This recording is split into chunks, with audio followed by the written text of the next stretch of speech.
பாடமானது Indian philosophy என்று சொல்லப்படக்கூடிய இந்திய தத்துவத்தின் பற்றிய 2 பகுதிகளாக பிரிக்கப்பட்டுள்ளது. ஒன்று அவுட்லைன் ஆஃப் இந்தியன் பிலாசபி, இந்திய தத்துவத்தினுடைய ஒரு மேலோட்டமான பார்வை, இந்திய தத்துவம் என்னென்ன கருத்துக்களை நமக்கு போதிக்கிறது என்பதை பற்றியும், ஹிந்து ஸ்கிரிப்சர்ஸ் என்று 2வது பகுதியாக ஹிந்துசத்தில் சொல்லப்படக்கூடிய ஸ்கிரிப்சர்ஸை பற்றி நாம் விரிவாக பார்க்க போகிறோம். முதலாவதாக நாம் பார்க்கக்கூடிய இந்திய தத்துவம் என்ற பகுதியினை பார்த்தோமேயானால், முதலில் அடிப்படையாக தத்துவம் என்றால் என்ன, தத்துவம் ஏன் தேவை, தத்துவம் என்பது ஏமாற்றத்தினுடைய வெளிப்பாடா என்றால் இல்லை, தத்துவம் என்பது விரக்தியினுடைய விளிம்பு நிலையா என்றால் அதுவும் அல்ல.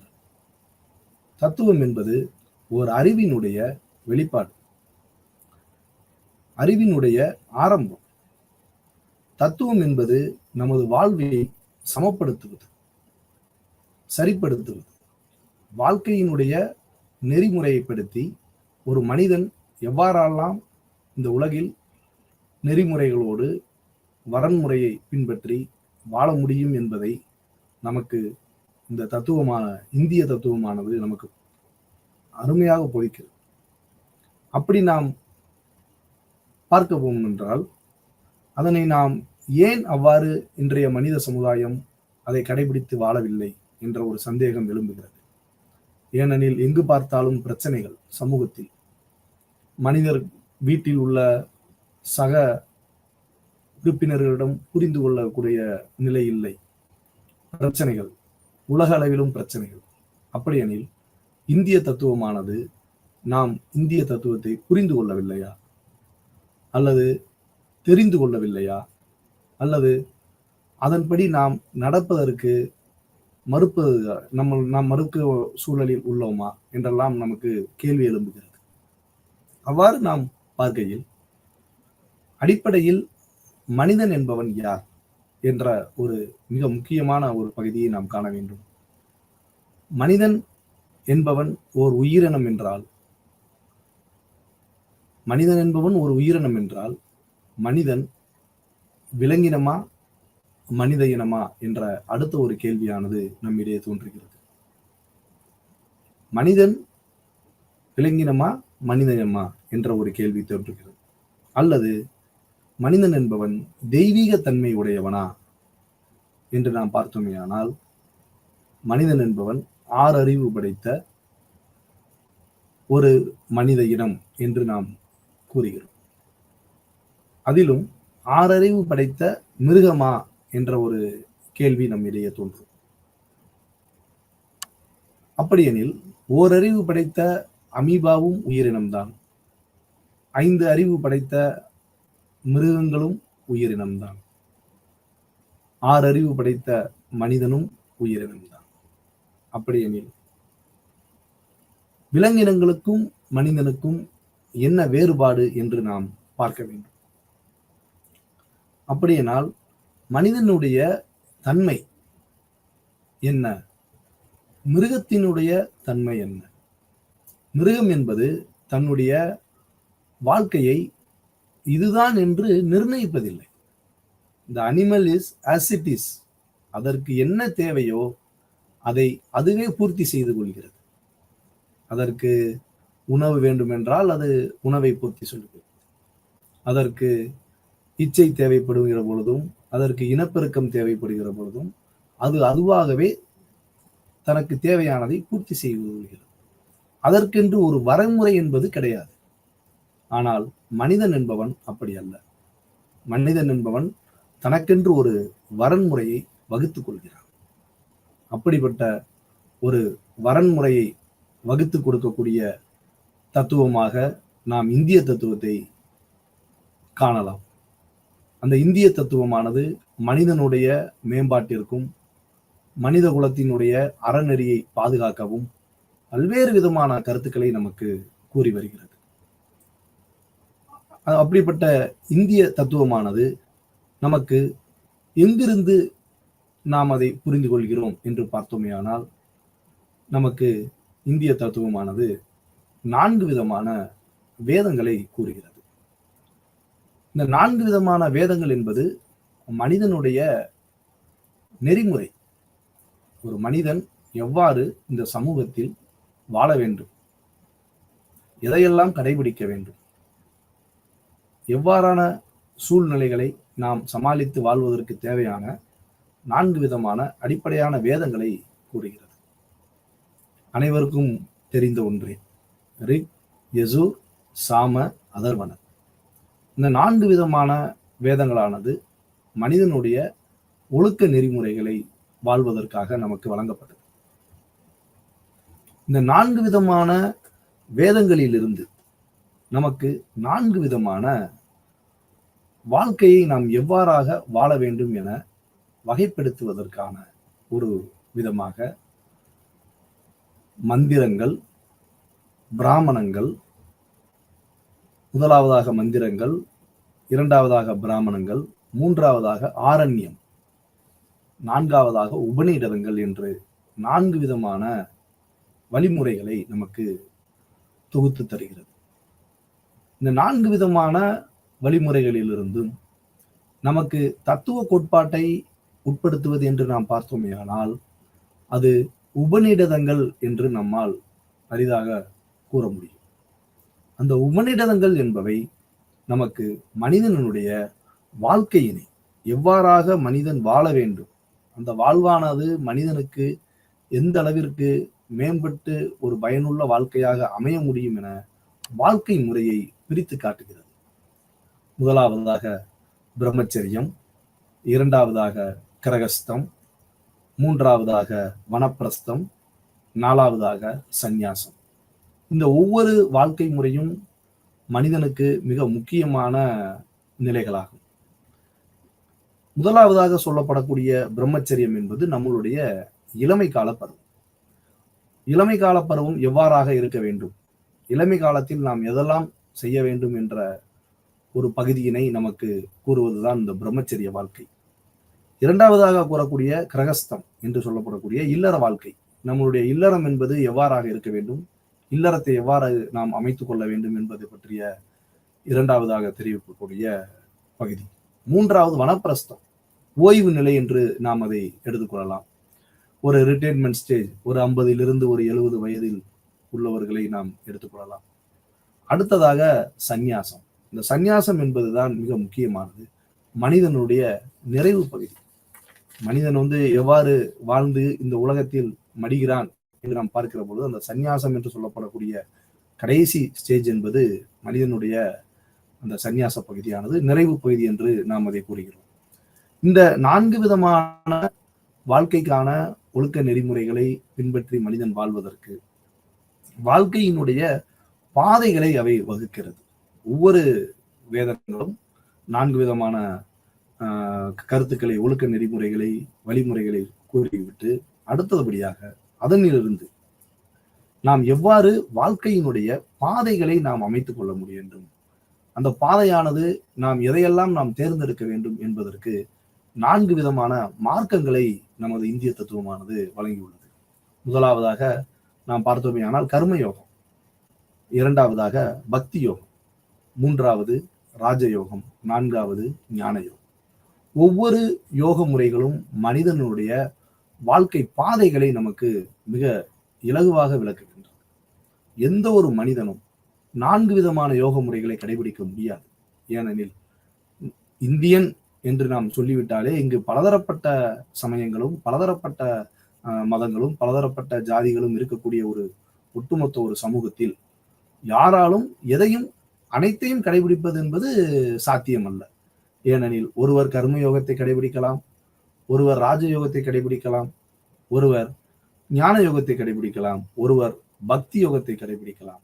ஆனால் யாராவது அனைத்து யோகத்தையும் கடைபிடிப்பார்களே என்று பார்த்தோமே ஆனால் அது மிகவும் கடினமான ஒன்று. ஏதேனும் ஒரு பாதையை நாம் வாழ்க்கை பாதையாக எடுத்துக்கொண்டு நம் வாழ்வில் முன்னேற இந்திய தத்துவமானது உதவி பெறுகிறது. இது போன்ற ஒரு சூழலில் நாம் அடையக்கூடிய இலக்கு பாதைகளை நாம் கூறிவிட்டோம். எதன் மூலமாக நம்மளுடைய பாதையை தேர்வு செய்து கொள்வது, அது கர்ம யோகமா, பக்தி யோகமா, ராஜயோகமா அல்லது ஞான யோகமா என்று.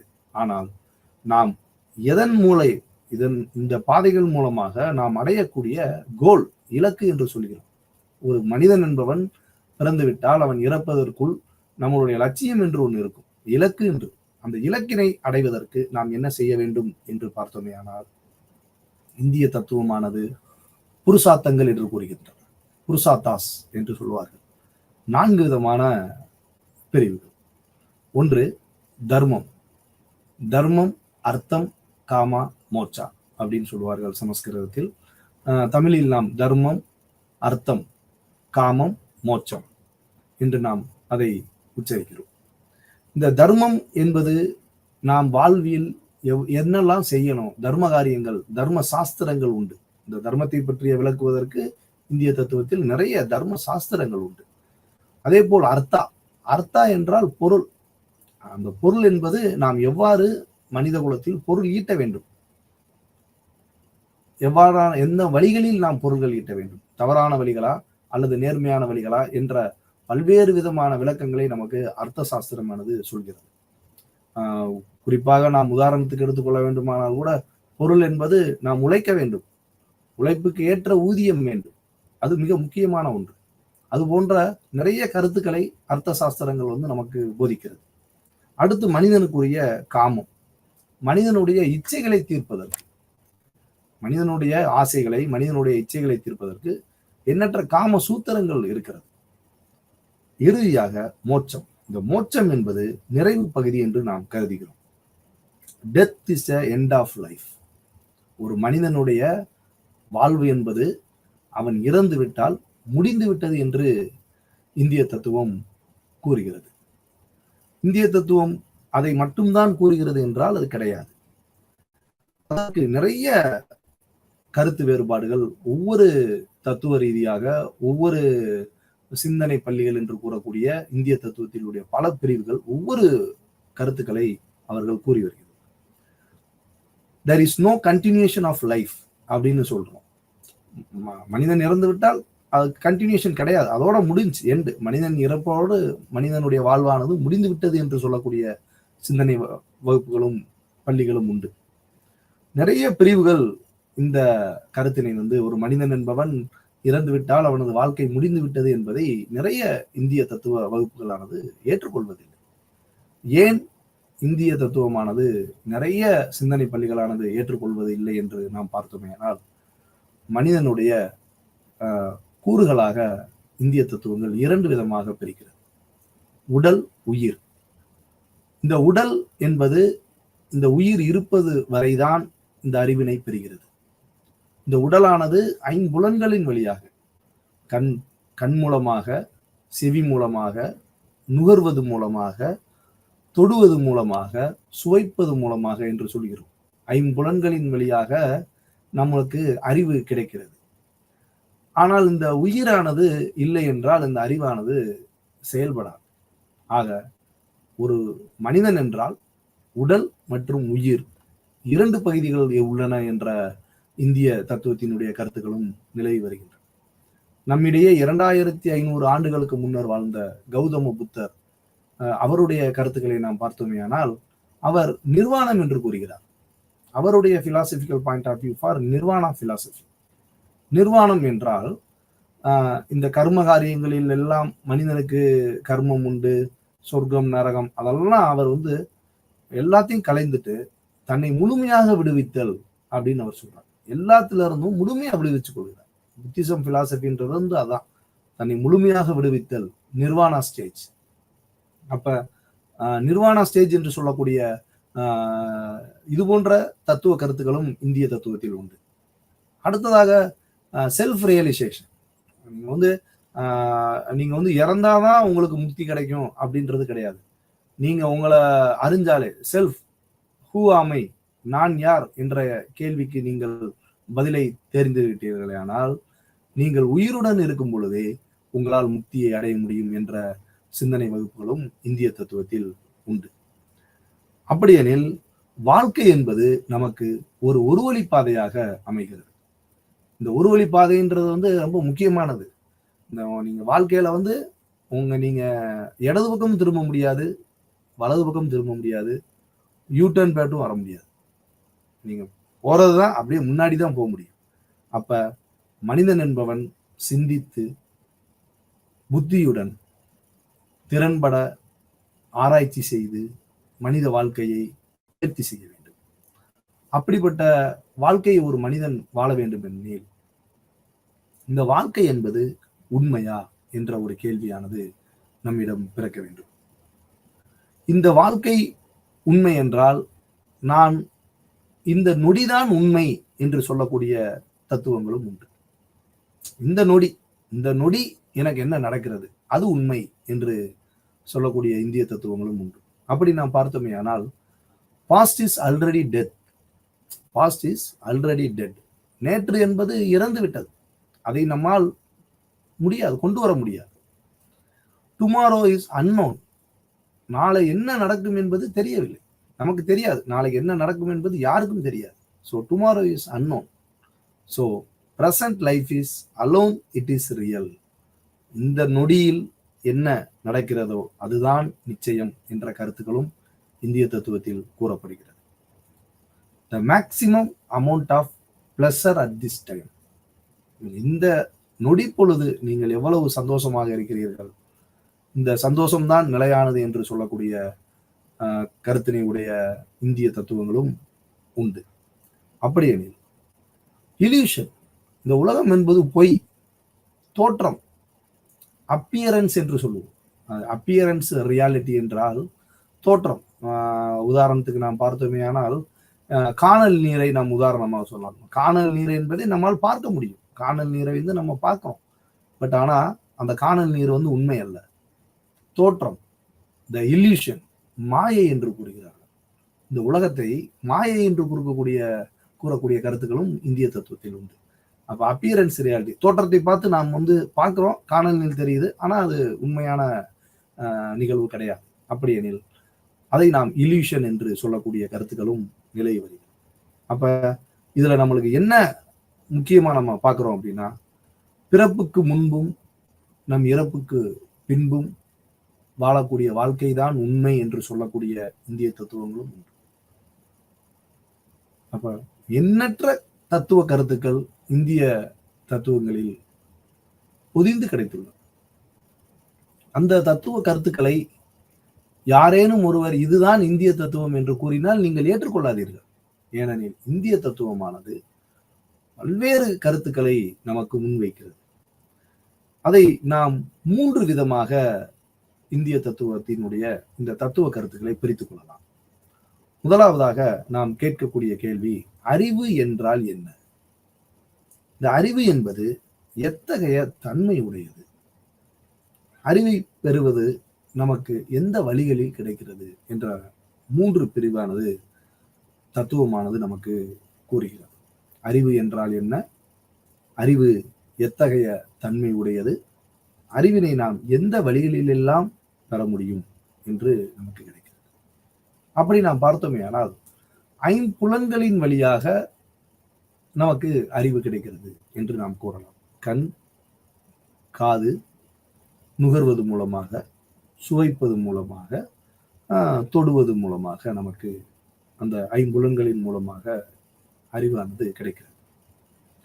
அவ்வாறு கிடைக்கக்கூடிய அறிவு என்பது உண்மையா என்று பார்த்தால் கிடையாது. நம் கண்களில் பார்க்கக்கூடிய விஷயங்கள் சில சமயங்களில் பொய்யாக மாறிவிடுகிறது. உதாரணமாக நாம் அலுவலகங்களிலே வேலை பார்க்கிறோம், நிறைய இடங்களில் நம்முடைய பணிகள், வீடுகளில் உள்ள நிலைகள் எல்லாத்தையும் நாம் பார்க்கிறோம்னா, நம்மகிட்ட பேசுறப்ப அந்த கண் வந்து பார்க்கும், உண்மையா நம்மளுக்கு தெரியும். ஆனா பிறகு நம்ம அதனுடைய மாற்றங்களை நாம் கண்கிற பொழுது, அன்னைக்கு நம்ம இப்படி பார்த்தோமே அப்படின்ற ஒரு சந்தேகம் நமக்கு எழும்புகிறது.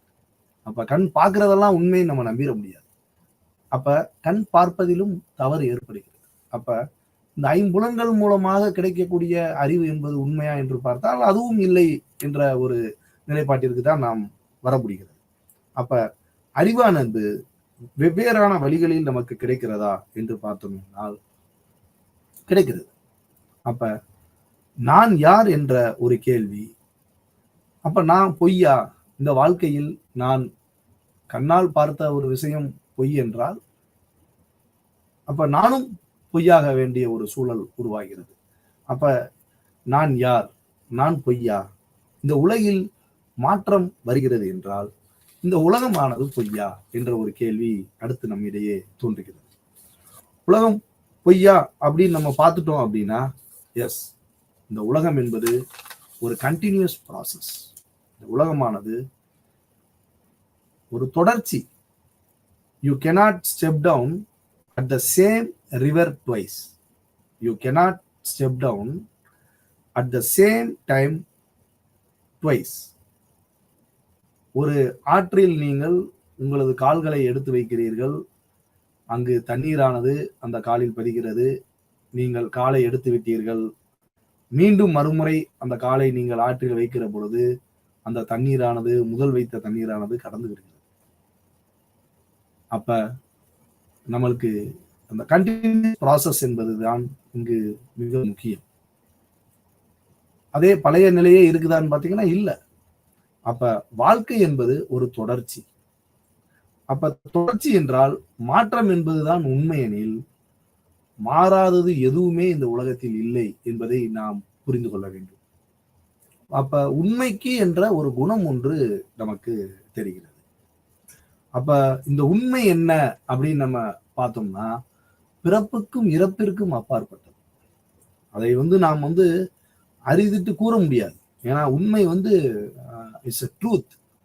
அதுக்கு இந்திய தத்துவம் என்ன சொல்லுதுன்னா, நாலேஜ், அந்த நாலேஜுக்கு எபிஸ்டமாலஜி என்று சொல்கிறார்கள்.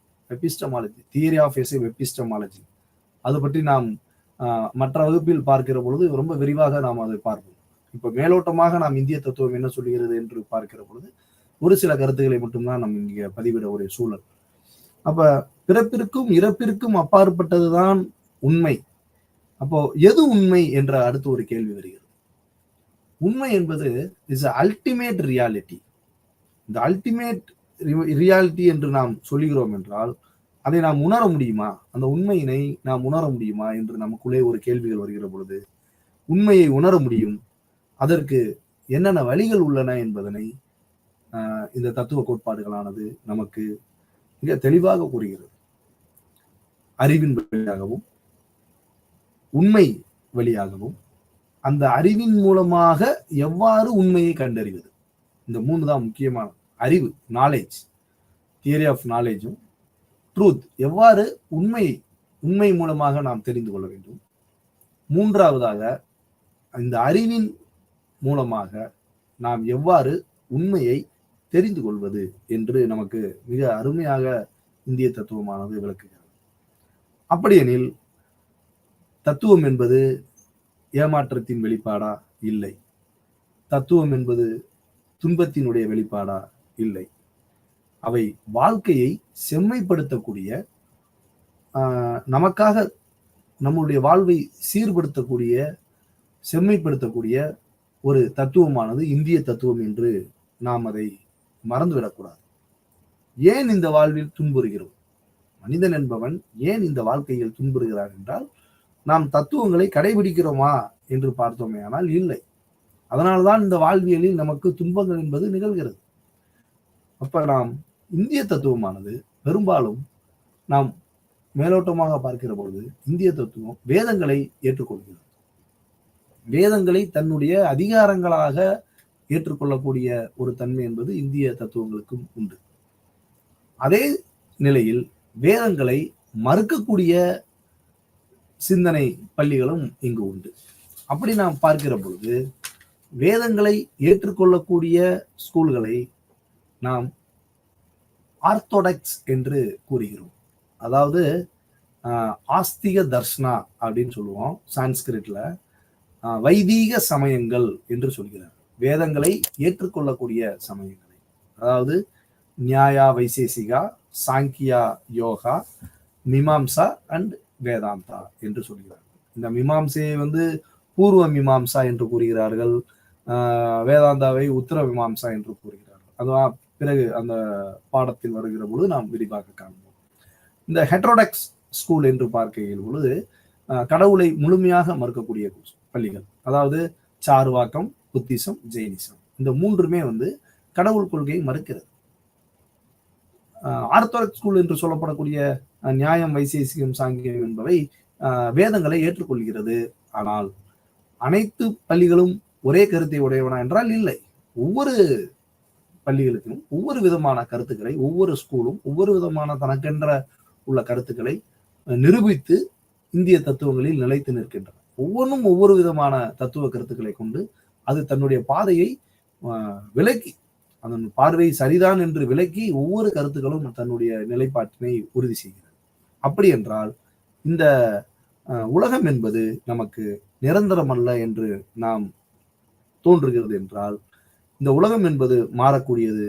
இந்த உலகத்தின் மூலமாக நாம் என்ன தெரிந்து கொள்கிறோம் என்று பார்க்கையில், இந்த உலகத்தை படைத்தவர் யார் என்ற ஒரு கேள்வி என்பது நமக்கு தத்துவத்தில் உருவாகிறது. Who is the creator? ஒரு பானை என்பது உருவாக வேண்டுமானால் அந்த பானையை செய்வதற்கு ஸ்கல்ப்சர், ஒரு சிற்பி தேவை நம்மளுக்கு. ஒரு குயவர்னு சொல்லுவார்கள் மண்பாண்டம் செய்பவர்களை. ஒரு பானை என்பது உருவாக வேண்டுமானால் ஒரு சிற்பி என்பவர் வேணும். அப்ப ஒரு கல் சிலையாக வேண்டுமானாலும் சிற்பி ஒருத்தர் வேணும். அப்படின்னா who is the creator for world? இந்த உலகத்தை படைத்தவர் யார் என்று நாம் பார்க்க வேண்டும். அப்ப இந்த உலகத்தை படைத்தவர் யார் என்று கூறினால் அது கடவுள் என்று நமக்கு அர்த்தமாகிவிடும். கடவுளுக்கு மேற்பட்ட ஒரு சக்தி, அமானுஷ்ய சக்தி என்று சொல்லப்படக்கூடிய omni potent, omniscient, omni present, சர்வ வல்லமை பொருந்திய, எங்கும் நிறைந்த, அனைத்து விதமான எல்லா விதமான அறிவுமுடைய ஒரு சக்தி என்று நாம் வைத்துக் கொள்வோம். த கிரியேட்டர் ஃபார் ஒரு எனர்ஜி, ஒரு சக்தி. அப்படின்னா ஹூ இஸ் த கிரியேட்டர் அப்படின்னு நம்ம தெரிஞ்சுக்கிட்டோம்னா, மெட்டீரியல் காஸ், எதிலிருந்து இந்த உலகம் வந்தது? உலகத்தை தோற்றுவித்தவர் ஒருத்தர் இருக்கிறாரு, அது நம்ம சக்தின்னு தெரிஞ்சுக்கிட்டோம்னா, இந்த உலகமானது எதிலிருந்து தோன்றப்பட்டது? Material cause. எஃபிஷியன்ட் காஸ் சக்தி. அப்ப மெட்டீரியல் காஸ் என்ன அப்படின்னு நம்ம பார்த்தோம்னா, நமக்கு மெட்டீரியல் காசு என்ன அப்படின்னு பார்க்கிறீர்கள், இந்த உலகமானது பஞ்சபூதங்களினுடைய ஒரு கலவை என்று நமக்கு தோன்றுகிறது. அப்ப பஞ்சபூதங்களினுடைய கலவைதான் இந்த உலகம் என்றால், நிலம், நீர், நெருப்பு, காற்று, ஆகாயம் என்று 5 விதமான பஞ்சபூதங்களை நாம் கூறுகிறோம். இந்த நிலத்தினுடைய தன்மை, ஃபார் சாலிட், ஒரு கட்டி தன்மை உடைய பொருளாக, அதனுடைய நிலம் என்று சொல்லப்படக்கூடிய அந்த கட்டியா சாலிடுடைய தன்மை அதிகமாக இருந்தால் அது நம்மளுக்கு நிலமாக தோன்றுகிறது. ஒரு திரவத்தினுடைய தன்மை அதிகமாக இருக்கக்கூடிய ஒரு நிலையில் அது நம்மளுக்கு பார்க்கையில் கடலாக தோன்றுகிறது. நாம் நெருப்பு என்று பார்க்கையில் ஒரு பிரகாசம், ஒரு ஒளி கிடைக்கிற சூழலில் நம்மால் அதை நெருப்பு என்று உணர முடியும். காற்று நம்மால் காண முடியாது, ஆனால் உணர முடியும். அந்த உணர்ச்சியின் மூலமாக நாம் காற்றினுடைய தன்மை எதெல்லாம், ஒவ்வொரு குணாதிசயங்கள், த எசன்ஸ் ஆஃப் குவாலிட்டி, அந்த எசன்ஸ்ன்றது அந்த தன்மை என்பது அதிகப்படுதோ அது இந்த உலகில் பொருளாக காட்சியளிக்கிறது. இந்த ஈத்தர் என்பது ரொம்ப முக்கியம். ஆகாயம், 4 முடிந்தது 5வதாக சொல்லப்படக்கூடிய ஆகாயம் என்பது ரொம்ப முக்கியம். இந்த ஆகாயம் என்பது, இந்த வெட்ட வெளி என்பது இல்லை என்றால் இந்த உலகில் எதுவுமே இல்லை. நான் இன்று உங்களிடம் பேசிக் கொண்டிருக்கிறேன் என்றால், இந்த இடத்தில் இந்த வெளியானது இல்லை என்றால் நான் பேசுவது உங்களுக்கு கேட்காது. நான் வெறும் வாயசைப்பதுதான் உங்களால் பார்க்க முடியுமே தவிர நான் பேசுவதை உங்களால் கேட்க முடியாது. ஏனெனில் இந்த ஈத்தர் என்று சொல்வார்களே, இந்த வெளி, இந்த ஆகாயம் என்பது மிக முக்கியமான ஒன்று. உலகத்தினுடைய படைப்பிற்கு இந்த வெளி என்பது மிக முக்கியம். அது பார்க்க முடியாது, ஆனால் நாம் தெரிந்து கொள்ள முடியும். அந்த அளவிற்கு இந்த ஈத்தரினுடைய பங்கு என்பது முக்கியமானது. அப்ப பஞ்சபூதங்களினுடைய சேர்க்கைதான் இந்த உலகம் என்று நாம் கூறிவிட்டு ஒரு அனுமானத்திற்கு வருமோயானால், இந்த உலகம் ஏன் தோன்ற வேண்டும் என்ற அடுத்த ஒரு கேள்வியானது பிறக்கிறது நம்மிடையே. உலகம் ஏன் தோன்ற வேண்டும்? உலகம் தோன்றினால் தோன்றப்பட்ட எந்த ஒரு பொருளும் அழியக்கூடியது. உலகில் உருவாக்கப்படக்கூடிய எந்த ஒரு பொருளும் அழியக்கூடியது. அப்ப இந்த உலகமானது தோன்றி இருக்கக்கூடும் எனில் இந்த உலகமானது அழிந்துவிடும், நிச்சயம் அழிந்துவிடும். அப்பொழுது உலகம் என்பது அழியக்கூடும் தன்மை உடையது. எந்த ஒரு பொருளை நாம் உருவாக்கினாலும் அது அழியக்கூடிய. whatever is produced can be easily destroyed. எந்த ஒரு பொருளும் உருவாகியிருந்தால் அது எளிமையாக அழியக்கூடியவை என்று நாம் முடிவு கொள்கிறோம். அவ்வாறு நிகழும் பொழுது மனிதன் எங்கு செல்வான், மனிதனுடைய நிலை என்ன, மனிதனுடைய நிலை அப்பொழுது என்னவாக இருக்கும் என்று இந்திய தத்துவமானது நிறைய அறிவினை அடிப்படையாக வைத்து நமக்கு நிறைய தத்துவ கருத்துக்களை வழங்கி வருகிறது. அப்ப உண்மை என்ன, உண்மை எத்தனை வகைப்படும் என்று அறிவை நம்ம பார்க்கிறோம். உண்மை என்ன அப்படின்றதை நம்ம தெரிஞ்சுக்கிறோம். உண்மை அல்ல என்று சொல்லப்படக்கூடிய கருத்துக்களும் இங்கு நாம் பார்த்திருக்கிறோம். நிகிலிசம், அதனை நாம் என்ன சொல்கிறோம் என்றால் இந்தியன் பிலாசபியில் நிகிலிசம் என்று சொல்கிறோம், அதாவது உண்மை அல்ல. அடுத்து இங்க பாத்தீங்கன்னா இந்திய தத்துவத்துல ஒரு பொருள் கொள்கை, நான் டூயலிசம் என்று சொல்லப்படக்கூடிய மோனிசம், ஒரு பொருள் கொள்கையை இந்திய தத்துவம் வலியுறுத்துகிறது. அடுத்தபடியா பாத்தீங்கன்னா டூயலிசம். டூயலிசம் என்று பார்க்கையில் நாம் முன்னர் பார்த்த உடல் உயிர் இரண்டு பொருள்களை ஏற்றுக்கொள்ளக்கூடிய இந்திய தத்துவங்கள் நமக்கு விளக்குகிறது. அடுத்தபடியாக புளூரலிசம். புளூரலிசம் என்பது பல வகை கருத்துக்கள், பல வகையான ஒன்றுக்கும் மேற்பட்ட கருத்துக்களை வலியுறுத்தக்கூடிய சிந்தனை பள்ளிகளும் நமக்கு இந்திய தத்துவத்தில் கூறப்படுகிறது. அப்ப தத்துவம் என்பது பல்வேறு நிலைகளில் பல்வேறு கருத்துக்களை நமக்கு போதனை செய்கிறது. அவ்வாறு நாம் பகுத்தறிவான ஒரு மனித வாழ்க்கையை நாம் வாழ வேண்டும் என்பதற்கு இந்திய தத்துவம் என்பது நமக்கு மிக சிறப்பான ஒன்றாக விளங்கி வருகிறது. மனிதன் அந்த அறிவின் மூலமாக மனிதன் என்பவன் ஒரு பகுத்தறிவாளனாக, ஒரு பகுத்தறிவான மனிதனாக வாழ முடியும் என்றால் அவன் தெய்வீக தன்மை என்பதனையும் அடைய முடியும் என்பது இந்திய தத்துவத்தினுடைய கருத்தாக விளங்குகிறது. தெய்வத்தினுடைய தன்மை என்பது ஃபார் டிவினிட்டி. டிவினிட்டி என்பது வெளியில் இல்லை, உங்களுக்குள்ளும் இருக்கிறது, என்னுள்ளும் இருக்கிறது. அப்ப இந்த தெய்வீக தன்மையை நம்மால் உணர முடியும் என்றால் நிச்சயமாக உணர முடியும். அதற்கு இந்திய தத்துவங்கள் நிறைய நமக்கு விளக்கங்களை கொடுக்கின்றன. அதனால் அதைத்தான் சுவாமி விவேகானந்தர் கூட அவருடைய கோட்ஸ், அவருடைய கருத்துக்களில் கூறுவார், religion is the manifestation of the divinity already in man. தெய்வீகத்தன்மை என்பது வெளியில் அல்ல, உன்னுள் இருக்கிறது. நீ அதை தேடும் பொழுது அந்த தெய்வீகத்தன்மையானது உனக்கு தென்படும். அதன் மூலமாக உன்னால் வீடு பேரை அடைய முடியும் என்ற பல்வேறு கருத்துக்களை கொண்டதுதான் இந்த இந்திய தத்துவம். ஆக இந்திய தத்துவத்தினுடைய மேலோட்டமான பார்வையை இந்த வகுப்பில் நாம் பார்த்து இந்த வகுப்பு, இந்த பிளாக்கை நாம், இந்த யூனிட்டை நாம் நிறைவு செய்கிறோம். அடுத்தபடியாக ஸ்கிரிப்சர்ஸ் என்று இரண்டாவது ஒரு யூனிட் உள்ளது. இந்திய தத்துவம் என்பது பல்வேறு விதமான கேள்விகளுக்கு விடை கூறக்கூடிய ஒரு தத்துவம். மாணவர்கள் இதை மிக கவனமாக கவனித்து பின்வரும் வகுப்புகள் என்பது டெக்னிக்கல், எல்லா விதமான வார்த்தைகளும் சமஸ்கிருதம், ஆங்கிலம் போன்றவைகளை புரிந்து கொண்டு நாம் பார்த்தோம்னா நிறைய போட்டித் தேர்வுகளில் நீங்கள் பங்கு பெறலாம். ஏன்னா போட்டித் தேர்வுகளுக்கான நிறைய கேள்விகள் என்பது இந்த தத்துவத்தின் மூலமாக, தத்துவ பாடத்தின் மூலமாக கேட்கப்படுகிறது.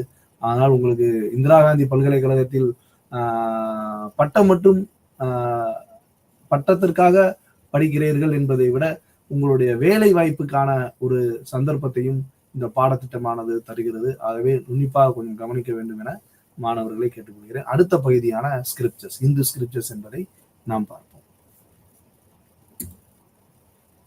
இந்த இந்தியன் பிலாசபியினுடைய ரெஃபரன்ஸ், இக்னோவினுடைய பாடத்திட்டங்கள் என்பது மிக சிறப்பான ஒரு பாடத்திட்டம். அதனுடைய புத்தக வடிவமைப்பு என்பதும் மிக சிறப்பான ஒன்று. அதில் எண்ணற்ற கருத்துக்கள் உள்ளன. உங்களுக்கு மேலோட்டமாக இன்னும் கூடுதலாக தெரிந்து கொள்ள வேண்டுமானால் இன்ட்ரோடக்ஷன் டு இந்தியன் பிலாசபி என்ற ஒரு புத்தகம், கான்டெம்பரரி இந்தியன் பிலாசபி என்ற இன்னொரு புத்தகம்.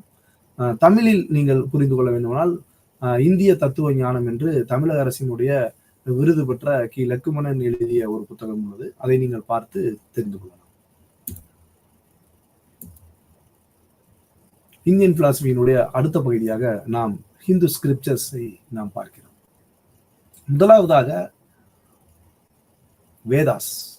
அவை 4 விதமான பிரிவுகளை கொண்டுள்ளது. அதில் முதலாவதாக வேதாம் என்று சொல்லப்படக்கூடிய ஸ்ருதி.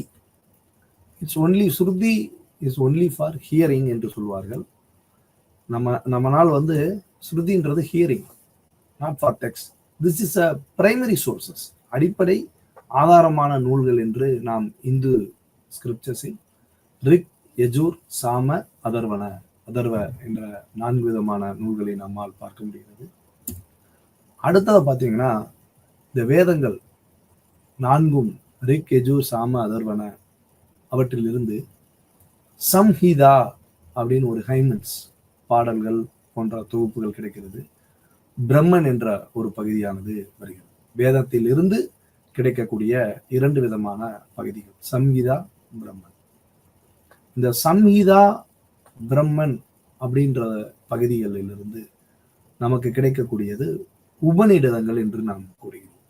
இந்த உபநிடதங்களில் எண்ணற்ற உபநிடதங்கள் உள்ளன. ஏறத்தாழ 108 உபநிடதங்கள் நமக்கு நமது இந்திய தத்துவத்தில் கூறப்படுகிறது. உதாரணமாக ஈஷா உபனிஷத், கீனா உபனிஷத், முண்டக உபனிஷத், இது போன்று நிறைய உபநிடதங்கள் நமக்கு உண்டு. அதை நாம் அடுத்தடுத்த வகுப்புகளில் விளக்கமாக ஒவ்வொருதையும் நம்ம விளக்கமாக, ஏன்னா இது ஒரு ஜெனரல் தொகுப்பாக இந்த பகுதி உள்ளது. அதனால் நாம் அதை மேலோட்டமாக பார்த்துட்டு ஒவ்வொரு பகுதியாக நாம் விளக்கமாக பார்ப்போம். அடுத்து ஸ்மிருதி என்று சொல்லப்படக்கூடிய டெக்ஸ்ட். நீங்க இதுல பாத்தீங்கன்னா ரொம்ப முக்கியமானது. ஸ்ருதி ஹியரிங் ஒன்லி, பிரைமரி சோர்ஸ். நீங்க தேர்வுகளில் ரொம்ப முக்கியமாக கவனிக்கணும். ஸ்ருதி என்பது பிரைமரி சோர்சஸ். ஸ்மிருதி என்றால் secondary sources for written. Manusmriti, law books, நீதி நூல்கள் என்று சொல்லுவோம். நமக்குரிய செகண்டரி சோர்ஸ் என்பது இந்த ஸ்மிருதியின் வழியாகத்தான் நமக்கு கிடைக்கப்படுகிறது. இந்த ஸ்மிருதியின் வழியாக கிடைக்கப்படக்கூடியவை தான் நமக்கு எபிக்ஸ் என்று சொல்லப்படக்கூடிய காவியங்கள். ராமாயணம், மகாபாரதம் என்று சொல்கிறோம். 2 விதமான எபிக்ஸ். இந்த ராமாயணம், மகாபாரதத்திலிருந்து நமக்கு பகவத்கீதை என்ற ஒன்று கிடைக்கிறது. பகவத்கீதை என்பது நம் இந்துக்களிடையே நாம் கூறுவோம், பகவத்கீதை தான் புனித நூல் என்று நிறைய பேர் அதை நினைத்துக் கொண்டிருப்பீர்கள். இந்து தர்மத்தின்படி, இந்து தத்துவத்தின்படி பல நூல்கள் நமக்கு உள்ளன. அதில் பகவத்கீதை என்பது கீதா உபதேசம்.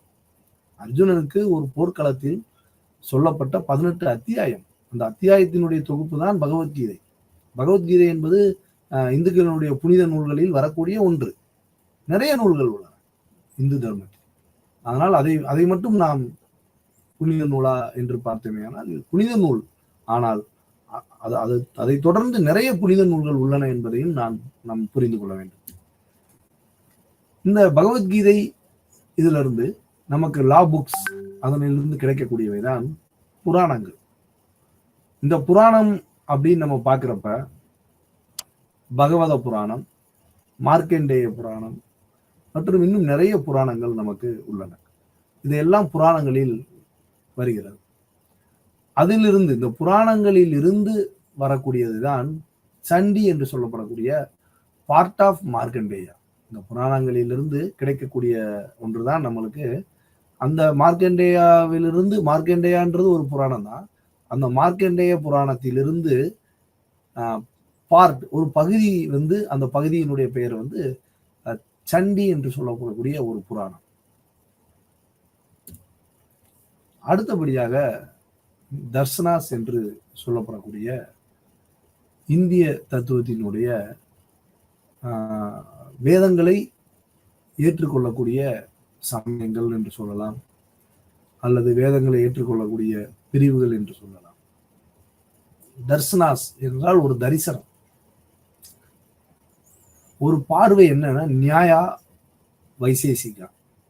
நியாயா என்பது ஒரு சிந்தனை பள்ளியாகவும், வைசேசிகா என்பது இன்னொரு ஒரு சிந்தனை பள்ளியாகவும், சாங்கியம் என்ற ஒரு தத்துவமும், யோகா என்ற ஒரு தத்துவமும், மீமாம்சா, வேதாந்தா, இந்த 6 விதமான பள்ளிகள் என்பது ஆர்த்தோடாக்ஸ் ஸ்கூல் என்று சொல்லக்கூடிய ஆஸ்திக தர்சனாஸ், வேதங்களை ஏற்றுக்கொள்ளக்கூடிய வைதீக சமயங்கள் என்று நாம் கூறுகிறோம்.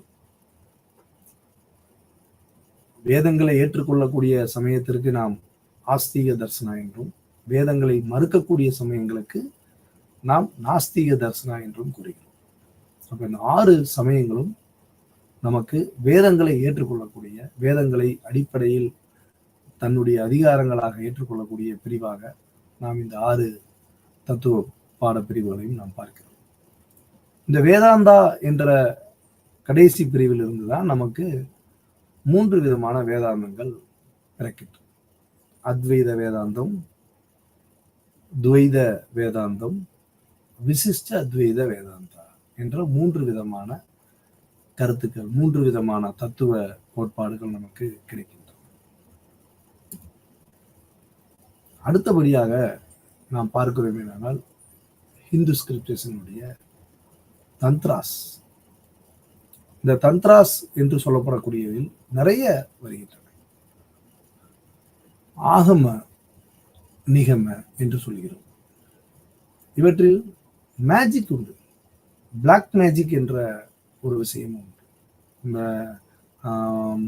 மந்திரத்தில் ஈடுபடுவது, பொம்மையை எடுத்து ஊசி வைத்து குத்துவது போன்ற செயல்கள் போன்ற எல்லாமே தந்திரங்கள். தந்திரங்கள் நல்ல முறையில் பயன்படுத்தக்கூடிய தந்திரங்களும் இந்திய தத்துவத்தில் நமக்கு சொல்லப்படுகின்றன.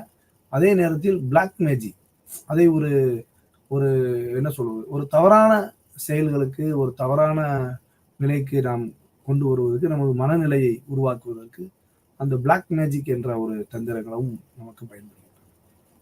அந்த ஸ்கிரிப்டர்ஸினுடைய இந்த ஆகம நிகமிலிருந்து மகா நிர்வாணா, குலசரா, குலர்னவா போன்ற ஒவ்வொரு விதமான தந்திரங்கள், ஒவ்வொரு விதமான தந்திரங்களுடைய தொகுப்பாக, அவற்றின் மூலமாக நிறைய மட்டுமல்ல நிறைய பிரிவுகள் இந்திய தத்துவத்தில் நமக்கு கொடுக்கப்பட்டுள்ளது. அப்ப இந்திய தத்துவத்தினுடைய இந்த பிரிவுகள் அனைத்தும் மனிதனுடைய வாழ்வியல் முறையை மேம்படுத்துவதற்கு மிக உறுதுணையாக செயல்படுகிறது. மனிதனுடைய வாழ்வியல் முறைகளை நாம் செம்மைப்படுத்துவதற்கு இந்திய தத்துவமானது மிக முக்கிய பங்காற்றுகிறது. அப்படியெனில் இந்திய தத்துவத்தில் கூறப்படக்கூடிய பல்வேறு விதமான கருத்துக்களை நாம் உருவாக்க வேண்டும்.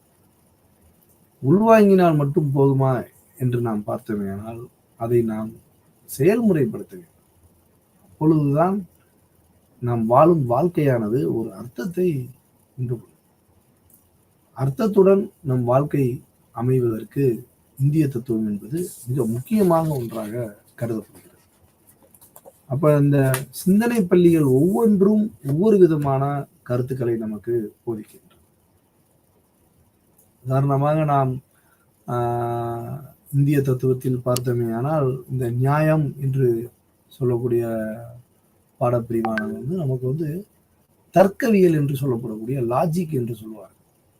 இந்த தர்க்கவியல் சம்பந்தமான பல்வேறு விதமான கருத்துக்களை நமக்கு போதிக்கிறது.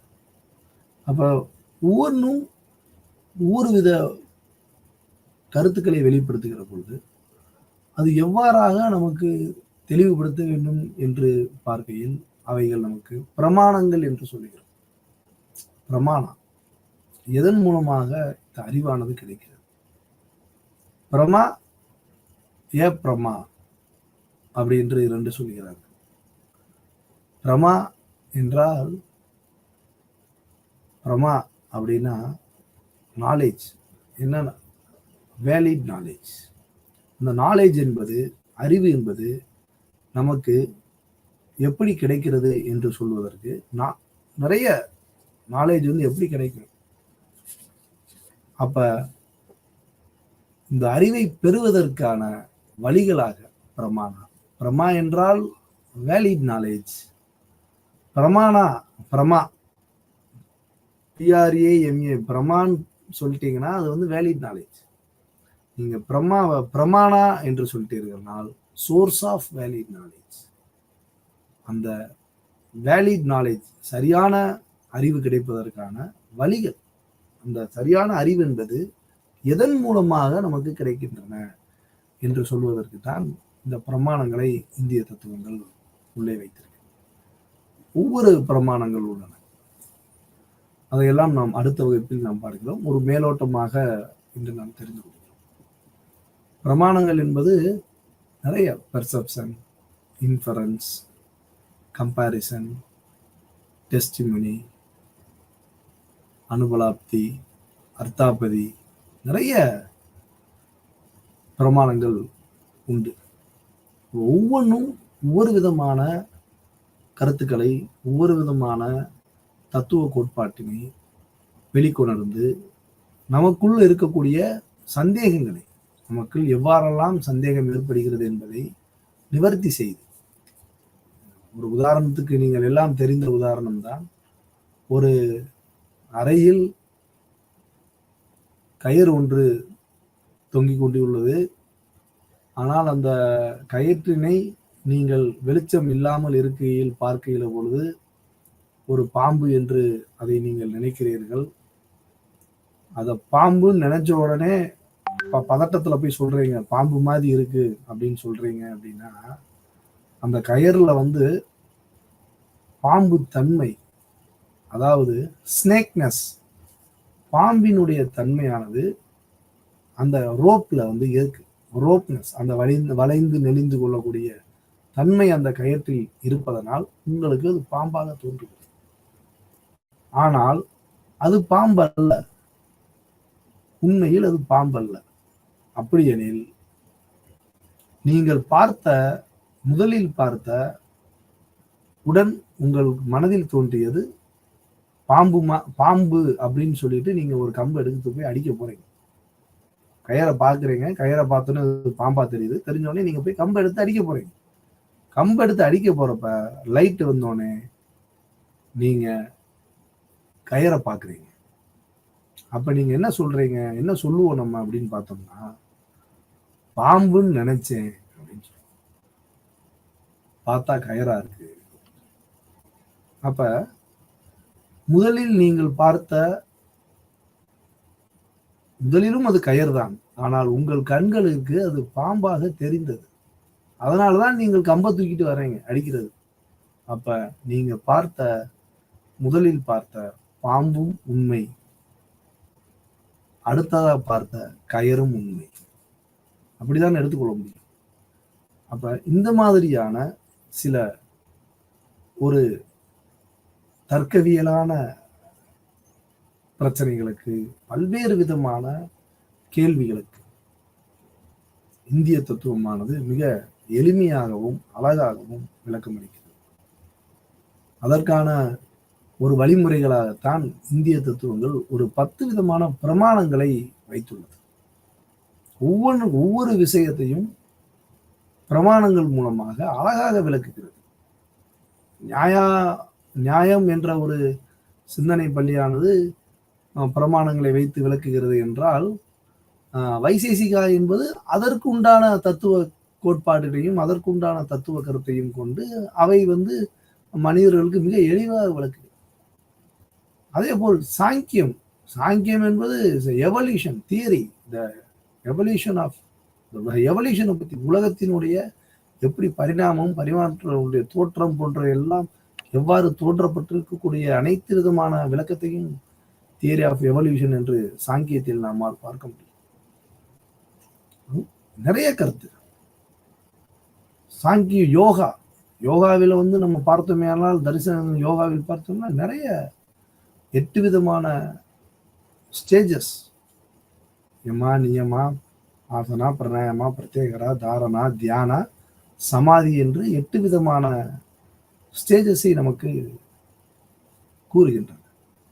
ஒவ்வொரு இந்திய தரிசனங்களும் ஒவ்வொரு விதமான கருத்துக்களை மனிதனுடைய அறிவை செம்மைப்படுத்துவதற்கு, இதனுடைய கடைசி பாயிண்ட் ஆஃப் வியூ எங்கே அப்படின்னு பார்த்தீங்கன்னா, மனிதன் எவ்வாறு இந்த சமூகத்தில் வாழ வேண்டும், மனிதனுடைய ஒழுக்க நெறிமுறைகள் எவ்வாறு இருக்க வேண்டும் என்பதை பற்றிய ஒரு போதனையைத்தான் இந்திய தத்துவமானது விளக்கி வருகிறது.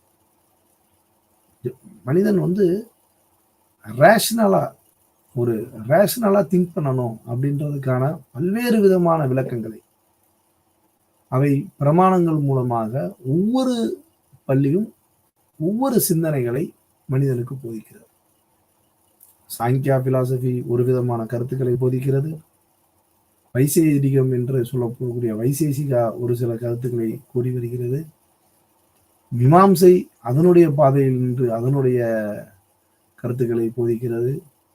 வேதாந்தம் அதனுடைய கருத்துக்கள், நீங்கள் அத்வைத வேதாந்தத்தையும் துவைத வேதாந்தமும் விசிஷ்ட துவைதாந்தமும் ஒவ்வொன்றும் ஒவ்வொரு விதமான கருத்துக்களை கொண்டுள்ளது.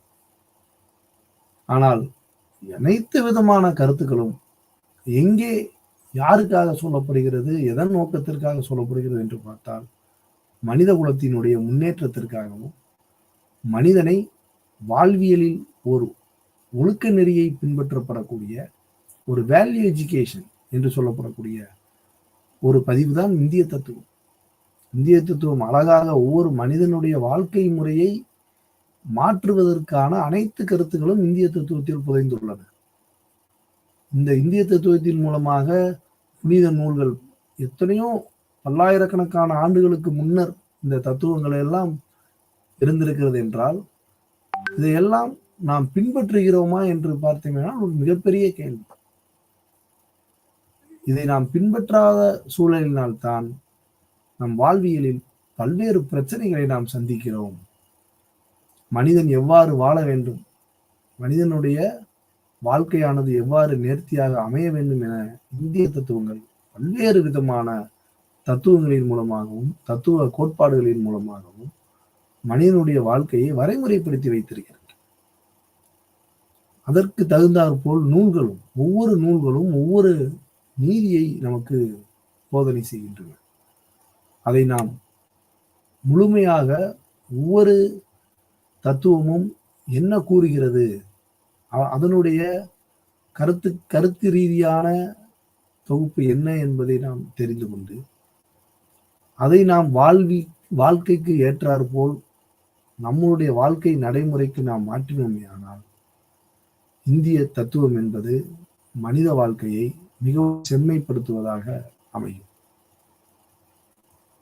ஒரு மனிதன் எவ்வாறெல்லாம் தவறுகள் செய்யக்கூடாது என்ற ஒரு கருத்தினையும் இந்த நூல்கள் அனைத்தும் நமக்கு வழித்துணையாக உள்ளன. ஒவ்வொரு நூல்களும் ஒவ்வொரு புராண ரீதியான கதைகள், மனிதன் எவ்வாறு வாழ வேண்டும். மகாபாரதம், ராமாயணம் எல்லாம் நமக்கு என்ன சொல்லிக் கொண்டிருக்கிறது?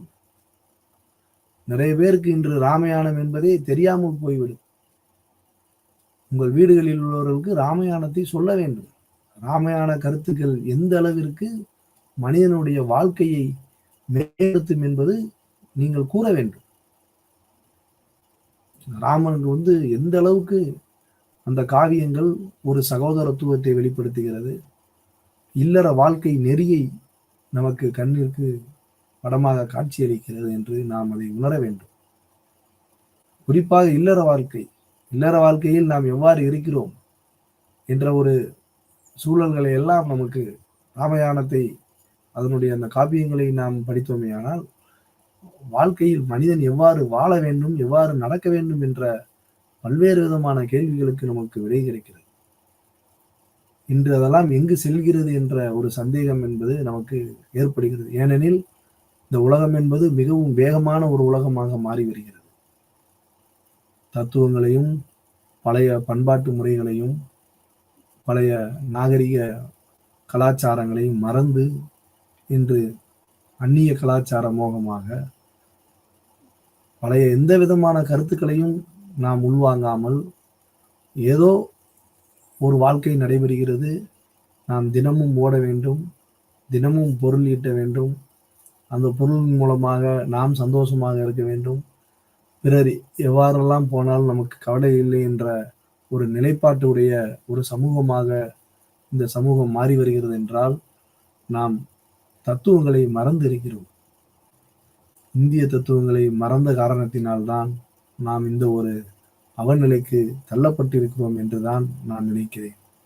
ஆக மனிதனுடைய ஒவ்வொரு நிலைப்பாட்டிற்கும், மனிதனுடைய ஒவ்வொரு விதமான வாழ்க்கை முறையை மேம்படுத்துவதற்கும் இந்திய தத்துவமானது பல்வேறு வகைகளில், பல்வேறு வழிகளில் நிறைய கருத்துக்களை கொண்டு ஒவ்வொரு சமய ரீதியாகவும் அதனுடைய தத்துவ கோட்பாட்டின் ரீதியாகவும் நமக்கு எளிய வழிகளில் விளக்குகிறது.